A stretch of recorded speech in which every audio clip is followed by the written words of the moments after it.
Box to Box Media Network. Lisir wangi sliramu tumaking sirno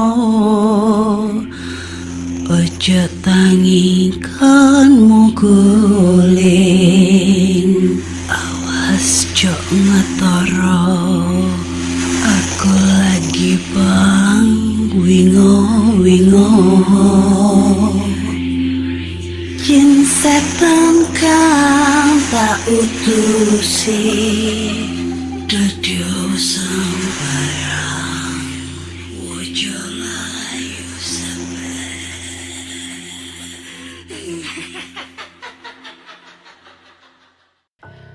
Hai Rek, ya apa kabar? Ketemu lagi dengan aku si Ana di podcast kisah horor.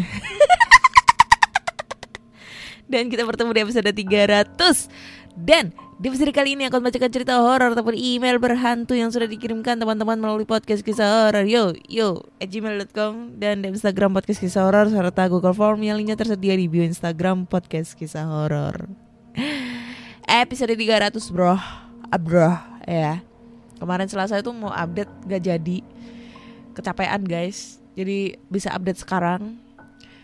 Sebenarnya udah banyak banget yang banyak komentarin episode 300 ngapain aja. Ada yang bilang gua harus cerita di tempat angker, harus pakai video. Nah kalau misalnya pakai video sebenarnya bisa, tapi gua uploadnya di channel YouTube aku gitu. Jadi buat teman-teman mampir deh ke channel YouTube aku, namanya Podcast Kisah Horor atau Ana Olive ya. Tinggal di subscribe, like, komen, dan share. Di situ juga udah ada video-video aku, ya video-video lama yang akan aku aktifkan kembali dengan cerita-cerita podcast, cerita-cerita horor ya lebih tepatnya. Kemudian ada juga yang bilang bacain cerita horor kak selama 300 jam. Buset dah, 300 jam itu 300 menit. 300 menit itu berarti berapa jam anjir? Kalau 1 jam 65 jam. Buset. Gumo aku cuk. Jangan 500 jam ya. Kehabisan cerita nanti aku. Tapi kayaknya aku tertarik dengan ini. Cerita horor di tempat angker. Ya kemarin kan udah banyak banget. Aku kan dulu kan pernah utang tuh cerita di Hotel Niagara tuh. Aduh. Ya pengen sih.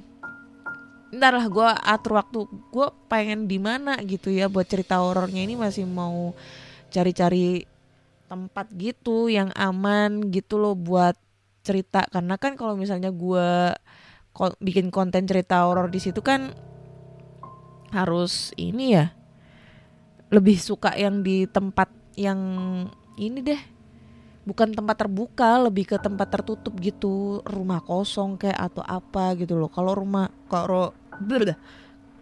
ruang terbuka itu kayak bahaya banget buat gua.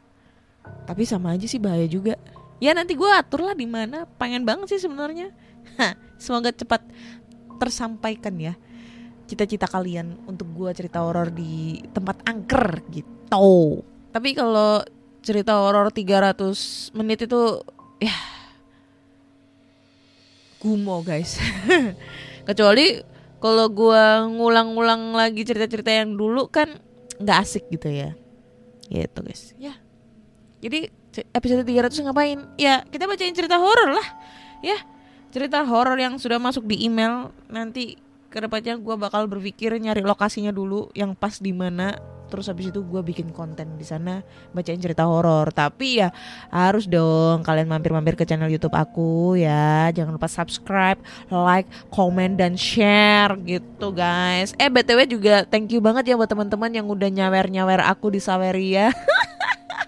Banyak banget cuy yang nyawer ya, walaupun receh-receh dikumpulin jadi banyak guys ya. Thank you banget, alhamdulillah. Semoga yang udah nyawer aku rezeki kalian dilancarkan semuanya, amin ya Allah.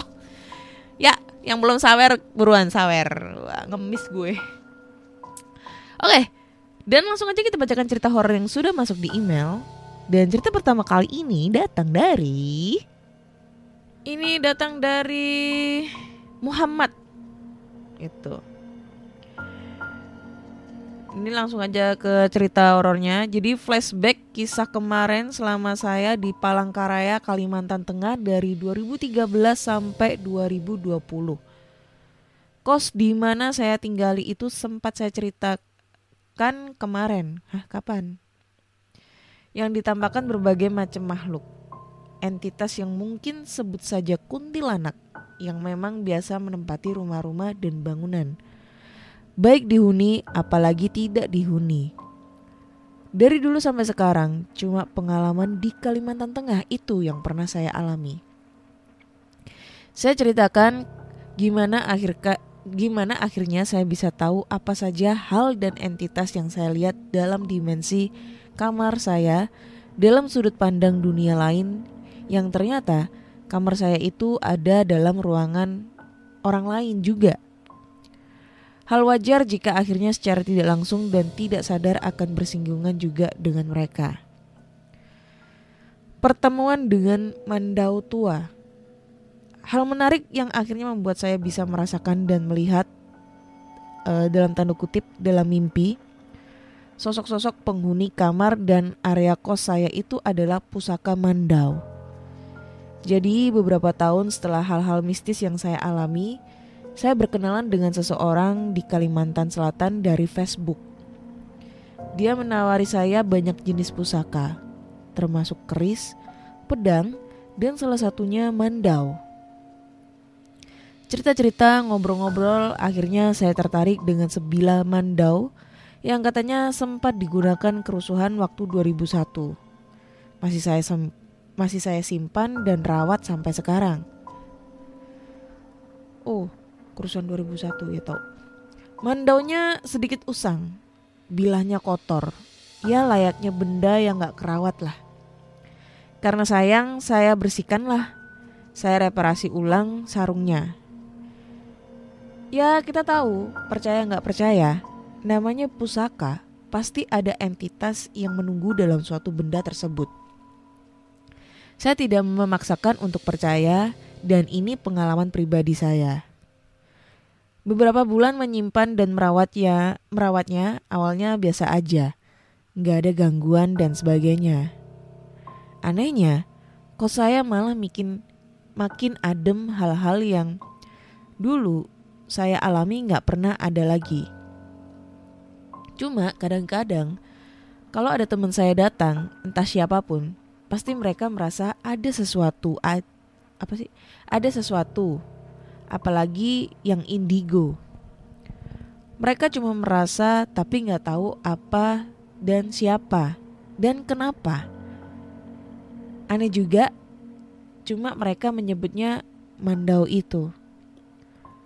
Saya pemiliknya sih ya gak ada apa-apa juga, gak ngerasain gimana-gimana juga.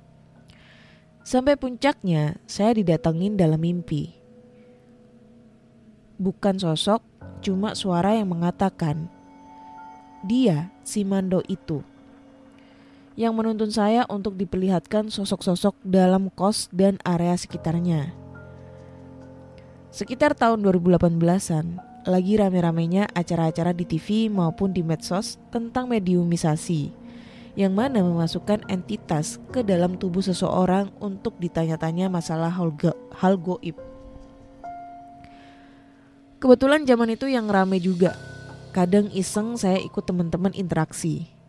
Salah satu teman yang ikut di mediumisasi itu kerasukan jin yang dia bilang tahu saya dan tahu pendamping saya. Saya heran juga. Ya kapan punya begituan? Dia bilang sering kesana dan gak bisa masuk. Ternyata dalam dunia goib, jin-jin itu bisa kesana kemari dengan cepat dan mencakup wilayah-wilayah tertentu juga. Kejadian anehnya ketika salah satu teman saya, dia kemasukan jin kuyang. Yang saya maksud itu jin ya, bukan sosok manusia pemilik ilmu. Saya disclaimer dulu. Jadi kuyang itu ada yang memang jin asli, ada juga yang dari kekuatan jin yang dimanifestasikan dalam bentuk benda atau minyak tertentu yang digunakan seseorang sehingga mereka memiliki ilmu atau kekuatan tersebut. Kuyang itu bahasa umumnya aja. Di beberapa daerah di Kalimantan punya penyebutan beda-beda. Semisal di Kalimantan Tengah menyebutnya hantuen. Sama kayak senjata khas Mandau. Mandau itu bahasa penyebutan umum. Di daerah subsuku lain di Kalimantan penyebutannya bisa berbeda walaupun objeknya sama. Semisal ada yang menyebut Mandau, Mendau, Apang, Ilang, Baing, dan sebagainya merujuk kepada penyebutan Mandau itu tersendiri tergantung subsuku dan wilayahnya. Seperti kuyang itu bahasa umum yang digunakan. Dalam penyebutannya ada yang mengatakan kuyang, penjadian, hantun, kawiyang, dan sebagainya. Saat interaksi itu teman saya yang kerasukan jin kuyang itu bilang, saya ingatin orang-orang yang ada di sini. Suatu saat saya datang. Dia bilang dengan menggunakan bahasa daerah. Itu terjadi setelah teman saya mengorek-ngorek informasi dari dia dan dia marah. Dan benar, 3 hari setelah kejadian itu, satu-satu teman saya didatengin. Ada yang sampai anaknya sakit. Ada yang istrinya sakit, ada yang dibuat sakit. Akhirnya giliran saya juga. Kalau di akhir cerita kemarin, cerita saya tutup dengan kuyang datang dan Mandau saya bertegrak-tegrak di dinding. Jadi saya detailkan ceritanya. Tepat 3 hari setelah kejadian itu, saya pulang kerja seperti biasa. Kebetulan pulang sekitar jam 1-an malam. Sekitar jam 2 malam, atap kosan saya kayak dilempar batu beberapa kali. Dan itu seperti lumayan besar dan nyaring. Paginya, saya tanya teman saya sebelah kos apa dia dengar suara nyaring tadi malam. Dia bilang gak ada suara apa-apa. Di hari ketiga setelah kejadian itu, mana nih? Malam pertama teror saya. Malam kedua setelah itu seperti kemarin malam, atap saya dihujani batu. Dan saya tanya lagi ke temen, dan mereka bilang gak dengar. Lalu malam ketiga berlanjut. Bukan atap lagi yang dilempari batu, tapi pintu depan kayak dibanting atau dihempas seseorang dari luar. Brak! Gitu. Kayak ditendang. Saya buka pintu belakang, gak ada siapa-siapa. Beberapa jam kemudian, brak! Lagi. Tapi di pintu belakang, saya buka lagi, gak ada orang. Dan area pintu belakang itu tembok tinggi.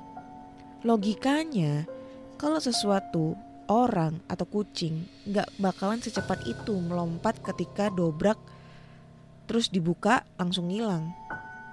Puncaknya malam setelah itu sekitar jam 3 subuh, mandau saya ini berbunyi. Awalnya seperti bunyi sesuatu dijentik jari. Gitu. Saya dengerin sambil tidur, terus mikir suara itu dari mana. Gak lama mandau mulai bergerak.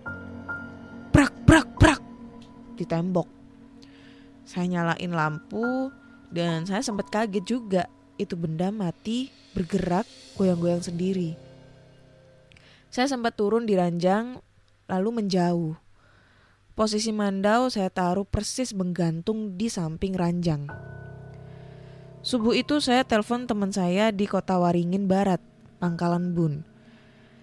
Saya ceritakan kejadian itu, dia bilang, coba kamu intip keluar jendela, jangan-jangan ada maling.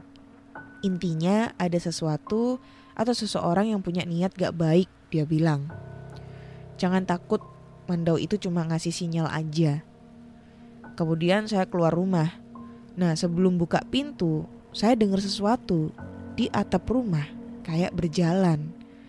Gak lama tertawa nyaring hilang. Gak lama kemudian, saya lihat 2 cahaya putih agak kuning kehijauan sama merah terbang gak jauh dari beberapa blok jalan dekat kos saya. Kejadian selanjutnya yang bikin saya yakin kalau entitas itu yang mengganggu. Teman saya sendiri, yaitu teman kerja, dia kerasukan jin tersebut. Anehnya, tiba-tiba saja dia drop langsung ngecekikikan. Posisi pas bertamu ke kos saya. Ada beberapa orang, 3 teman laki-laki, 1 teman cewek. Matanya mendelik tajam. Suaranya berubah. Dia bilang dulu ada hantuan mau kesini, tapi dia takut. Kemudian saya tanya, takut apa? Lalu dia menunjuk ke mandau saya. Kakek dalam bahasa Dayak ngaju kalteng. Itu gak suka sama mereka, jin-jin sebangsa itu. Detail cerita kejadian itu gak saya ceritakan karena privasi seseorang. Ini agak rumit ini. Semenjak itu gak ada lagi gangguan-gangguan aneh. Cuma anehnya beberapa bulan setelah itu, saya gak ingat persis, ada orang yang melihat mandau ini. Dia bilang ini mandau pernah digunakan perang. Dia bisa melindungi dari hal-hal gak baik. Kalau cocok sama yang punya, dia bisa kasih tanda dan dia bilang. Saya ceritakan kejadian malam itu. Iya betul, memang begitu katanya. Semenjak itu sampai akhirnya saya balik ke Balikpapan 2020 di masa pandemi gak terjadi hal-hal seperti itu lagi. Catatan, sebenarnya cerita ini pernah saya ceritakan dalam podcast YouTube Malam Mencekam. Weh, saudara rasanya ini ya, Mas GG Malam Mencekam. Sebagai narasumber di Balikpapan, cuma entah kenapa gak masuk record, gak tervideo. Ketika tervideo suaranya hilang. Tim Malam Mencekam beberapa kali ngedit dan take ulang, tapi hasilnya gak bagus. Akhirnya podcast batal, dan keanehan yang gak biasa kata mereka, malam itu kayak mereka hadir dan mengganggu aja. Mereka gak suka dipublikasikan. Akhirnya tim Malam Mencekam lanjut ke Samarinda waktu itu. Oke, thank you Mas ceritanya ya. Wah, Malam Mencekam punyanya Mas GG. Buat teman-teman nih yang suka cerita horor tapi hal-hal klinik ya, Malam Mencekam itu podcast tapi lebih ke menceritakan tentang hal-hal klinik. Kliniknya itu kayak santet, guna-guna, terus pusaka-pusaka itu lebih ke khasnya ke Malam Mencekam. No, ya bisa dengerin di Spotify atau di channel YouTube-nya. Aduh. Nah, sebenarnya ini ceritanya bagus, cuma cara penulisannya yang agak belibet, jujur, seriously bagus banget. Dan kalau kalian tahu 2001 itu kayaknya ini yang kejadian ini ya, Sampit sama Sampang tuh. Kayaknya kejadiannya tahun 2001 gak sih? Bener gak sih? Gue cek dulu nih. Kejadian Sampit tahun berapa? Oh iya 2001 bro. Konflik Sampit sama Sampang kalau gak salah ya. Itu Sampang Madura. Tuh 2001.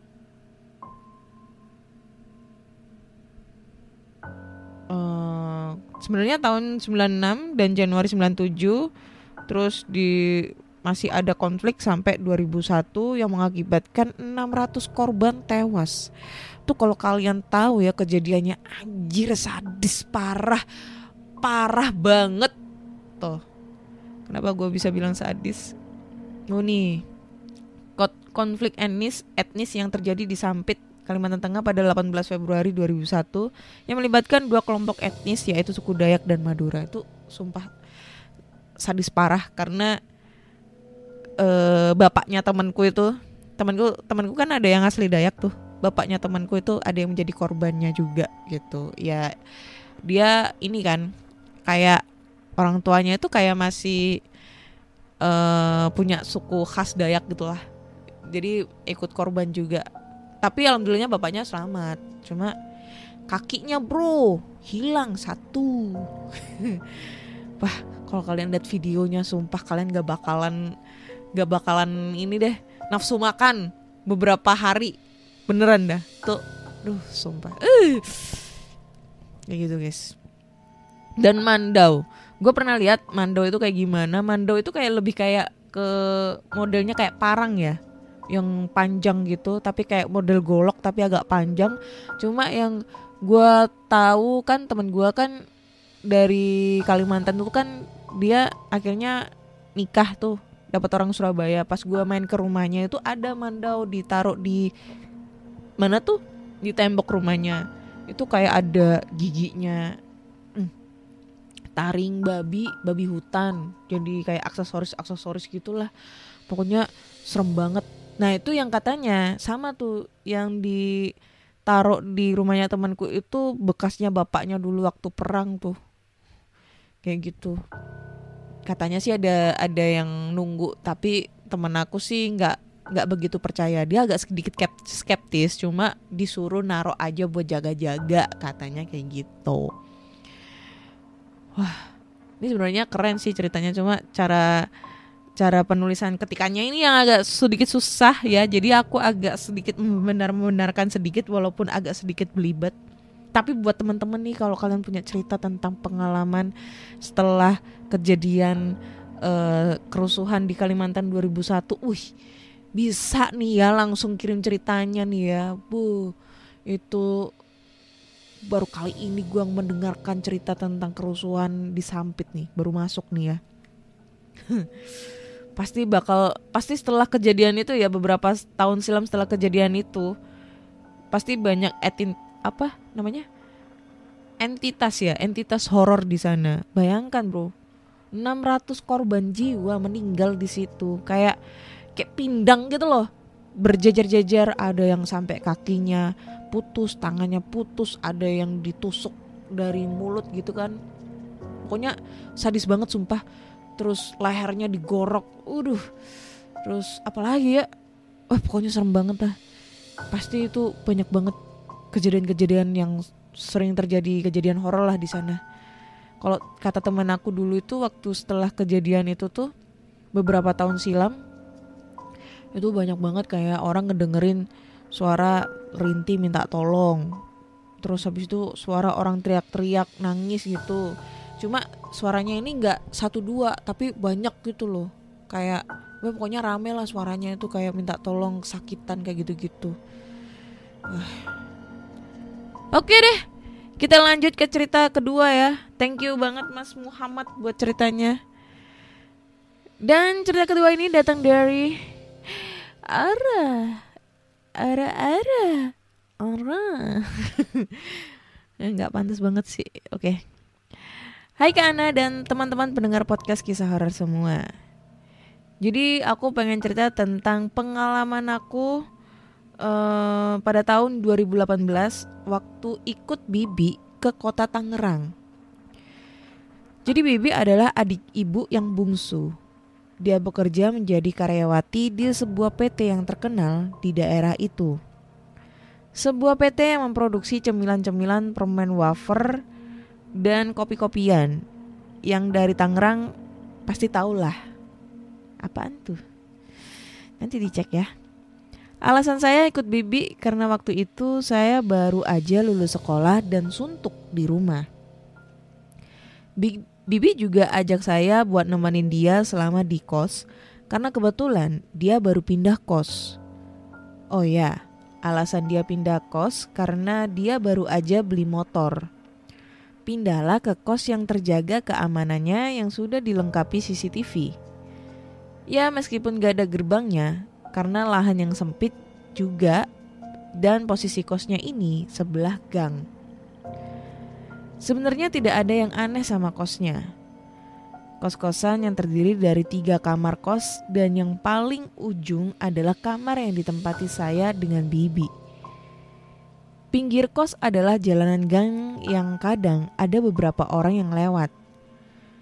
Belakang kos juga lahan kecil, cuma ada pohon jambu dan nangka. Depan kos juga rumah besar, tapi membelakangi kos kami. Oh iya, 2 kamar kos yang lain itu kosong ya. Katanya 3 minggu sebelum kami pindah, ada satu kamar yang terisi. Tapi karena ibunya meninggal, akhirnya dia pulang kampung. Selama 1 minggu tidak ada kejadian aneh apapun, ya biasa aja. Meskipun tembok dan atap kos yang sudah lusuh dan terlihat tidak enak dipandang. Awal mula terjadi kejadian yang aneh itu saat bibi saya kerja bagian malam atau biasa disebut shift 3. Yang dimana saya harus tidur sendirian, gak ada yang nemenin.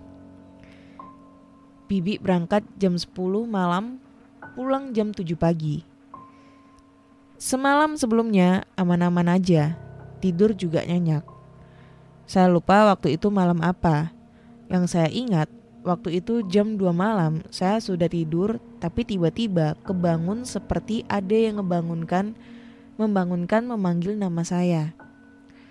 Suaranya seperti lagi ngomong di sound system karena bergema dan memenuhi satu ruangan.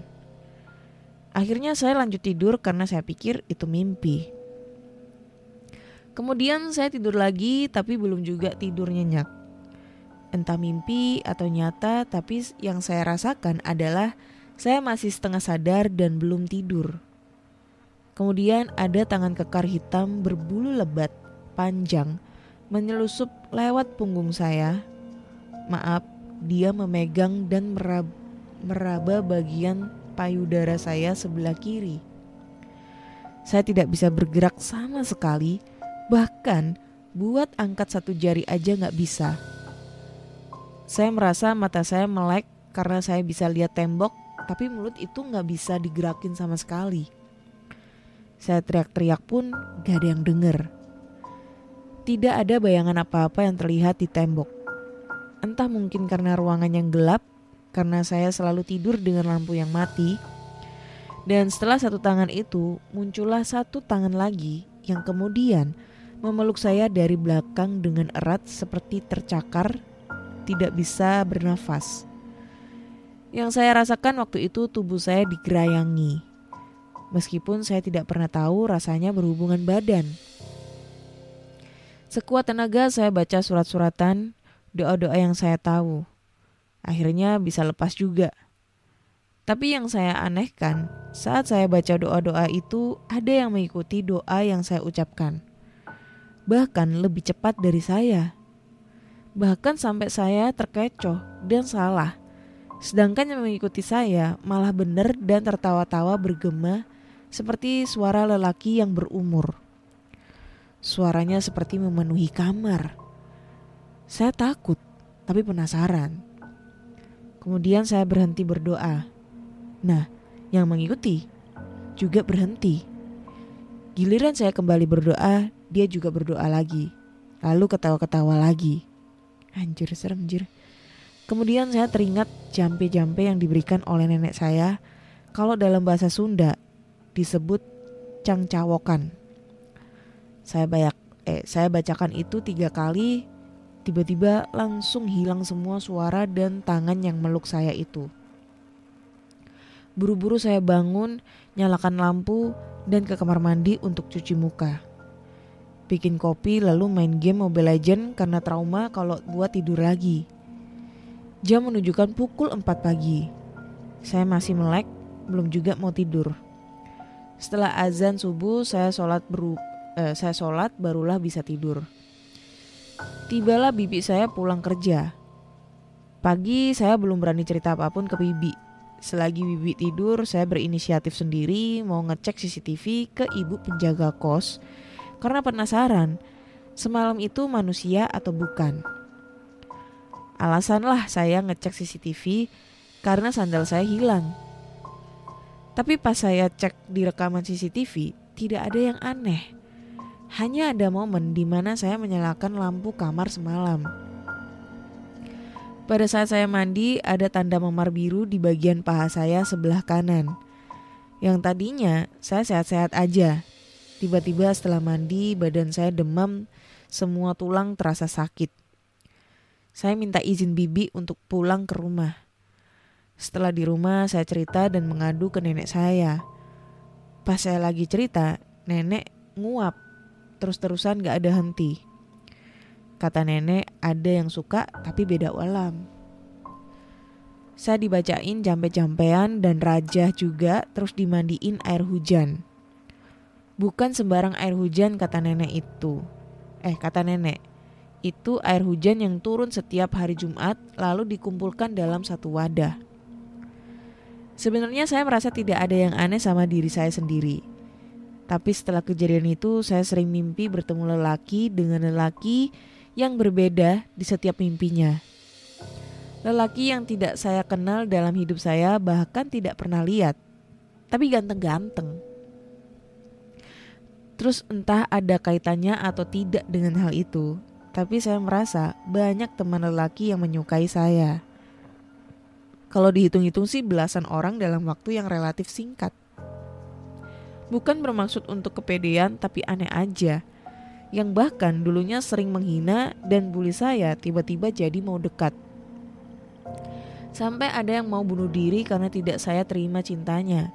Padahal saya bukan wanita yang berparas cantik, apalagi dengan badan saya yang pendek dan sedikit berisi. Jadi terlihat seperti boneka beruang. Malah kadang saya aja insecure kalau ada yang deketin. Bahkan ada dua teman lelaki saya yang chat saya, katanya sering mimpiin saya mulu. Salah satu di antara mereka ada yang berkata jujur, katanya pernah mimpi berhubungan badan dengan saya. Padahal dia pernah bertemu saya cuma 1 kali. Dan sudah bertahun-tahun tidak ketemu, mana bisa dia tahu dengan saya. Apalagi saya juga dulu tipikal orang yang tidak suka mengumbar-umbar foto-foto saya di medsos. Oh iya, sebenarnya kejadian ini tidak pernah saya ceritakan kepada siapapun selain keluarga saya karena ada perasaan takut. Jadi omongan orang atau dibully teman-teman. Tapi pada kesempatan kali ini saya bersedia menceritakan untuk Kak Ana dan teman-teman pendengar semuanya. Oke. Anjay. Tadi dulu gue liat fotonya cantik deh kayaknya. Ara. Cantik kok fotonya, mana bilang jelek. Bohong Ara. Thank you Ara buat ceritanya, ya itu udah fix sih genderuwo ya. Genderuwo yang ngerayangin lo. Kalau pokoknya kalau ada set, kalau kalian mimpi ketemu cowok-cowok ganteng gitu ya, terus digerayang-gerayangin gitu, udah fix sih itu genderuwo. Udah banyak banget cerita tentang orang-orang dimimpiin genderuwo, digerayangin genderuwo, bahkan ada yang sampai nyamar jadi suaminya. Itu keterlaluan banget sih genderuwo itu ya. Untung aja tidak dicabulin sama genderuwo secara langsung ya. Astagfirullah, bacot gue. Ya itu tadi kan kayaknya kemarin yang gue cerita tentang hantu genderuwo ya. Sampai ada yang ngelahirin anak yang dikasih nama Tebo. Nah, anaknya genderuwo. Nah itu gue nggak tahu itu real apa enggak. Tapi kayak kalau ngeliatin ini apa, mukanya Tebo itu kayak serem banget jir, penuh dengan bulunya panjang-panjang banget gitu di seluruh tubuhnya. Dan ya mohon maaf, ya kayak genderuwo gitu modelnya. Gue nggak tahu genderuwo yang asli itu kayak gimana, cuma kalau ngeliat dari gambar-gambar orang itu tuh ini serem banget. Badannya gede, tinggi, terus habis itu banyak bulunya, bertaring, matanya merah dan lain-lain. Wush, anjir. Itu buat cewek-cewek ya. Sebelum tidur jangan lupa berdoa. Kalau tidur jangan telanjang. Jangan pakai yang mini-mini. Pakai yang biasa aja ya, baju-baju tidur biasa aja gitu. Pokoknya jangan lupa berdoa sebelum tidur. Kalau bisa sih wudhu dulu sebelum tidur, terus berdoa biar diberikan keselamatan dalam tidurnya, biar nggak diganggu entah itu genderuwo, entah itu ketindihan kuntilanak, apa kayak segala macem. Pokoknya jangan lupa berdoa gitu guys ya. Genderuwo ini cabul banget genderuwo ya. Amit-amit ya Allah. Ya itu deh kayaknya. Cukup sekian dulu cerita dari podcast Kisah Horor episode 300 kakak ya. Jangan lupa dengerin podcast podcast kisah horor di Spotify, Google Podcast, Apple Podcast, Noise. Google Podcast sudah nggak ada. Apple Podcast, Noise, dan platform podcast kesayangan kalian. Jangan lupa juga cek channel YouTube aku namanya Podcast Kisah Horor, atau TikTok gua. Jangan lupa di follow juga Podcast Kisah Horor juga. Gua mau bikin konten-konten cerita 1 menit di situ. Dan jangan lupa juga kasih rating 5 nih untuk Podcast Kisah Horor di Spotify agar gua selalu semangat untuk bikin konten buat kalian semua. Dan jangan lupa juga ya, kok banyak banget jangan lupanya, sawer dong kita di sawernya. Di sawernya ya, yang linknya tersedia di bio Instagram Podcast Kisah Horor. Dan nanti pasti gue bakal update cerita horor di lokasi angker ya. Gue masih kepikiran mau di mana, tapi kalau kalian punya rekomendasi di sekitaran Surabaya, Sidoarjo dan mana aja ya, jangan di luar Surabaya, jangan di luar area Surabaya, Sidoarjo, itu jangan kejauhan ya. Di Surabaya dulu aja ya. Di komen-komen di mana gitu. Nanti gue pasti bikin konten di situ. Jangan di Rumah Hantu Darmo, karena Rumah Hantu Darmo bahaya guys. Itu ada yang jaga, ada security-nya. Nggak bisa dong ya. So buat teman-teman semua, terima kasih sudah mendengarkan podcast Kisah Horor. Akhirnya saya undur diri dan bye-bye.